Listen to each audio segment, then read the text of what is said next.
So the pro-life position is not strictly speaking a religious one. So that assumption and that myth that because there's a separation of church and state, therefore pro-lifers shouldn't be imposing their religious beliefs is a mistaken one.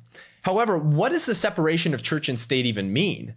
People don't understand what this means when they say that, okay?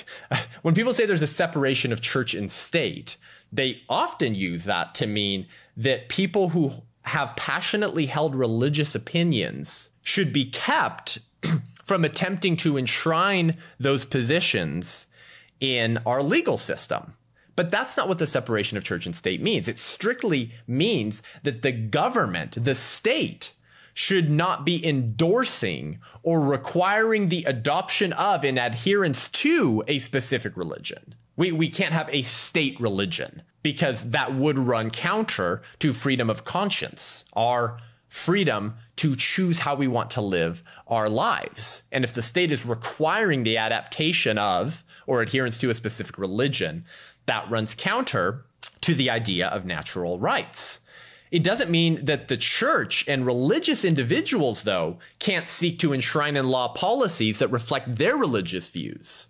We have complete freedom to do that. The church has the freedom to utilize its platforms. The people of the church have the freedom to utilize their platforms and their beliefs and attempt to create a society built around their world view. And by the way, the concern from these critics in preventing religious views from being promoted legislatively is only applied to Judeo-Christian religions, isn't it?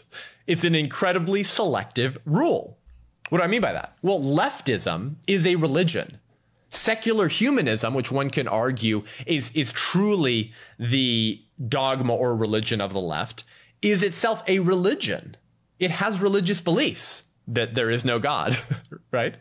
It has a mystic view of the soul called body self-dualism, which teaches that the real you is not your body. The real you is your aims, your desires, your relationships, your consciousness, your self-awareness. That's the real you, your feelings and emotions. Your body is just a shell, and you'll discard it at the end of your life. It has nothing to do with the real you. And how do we see this play out in the religion of wokeism, in the religion of leftism? Well, transgenderism and abortion, namely.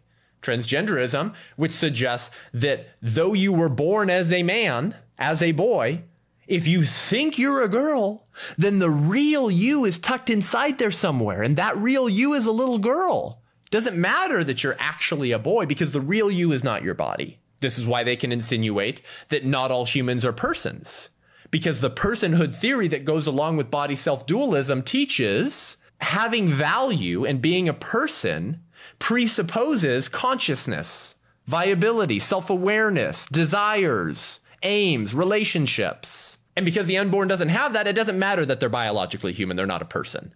So they have this very mystic view of the soul. That's a religious view. And they have a view of truth, namely that there is no objective truth, except the truths that they're very convinced are objectively true, like killing babies is reproductive health care, and boys can be girls and girls can be boys. So their truths are, of course, objectively true. But otherwise, there's no objective truth. This is a religious, dogmatic view of the world. But nobody's calling for the left to be prevented from seeking to enshrine in law policies that reflect their worldview. And they do have a worldview. So that's the first myth, okay? That there is a separation of church and state, and so pro-lifers shouldn't be imposing their religious beliefs legislatively. Of course, this will never come from actual committed pro-lifers. It will only come from those who are seeking to create myths out of whole cloth 7 weeks before a presidential election in order to rob votes away from the only political party reasonably situated to end abortion.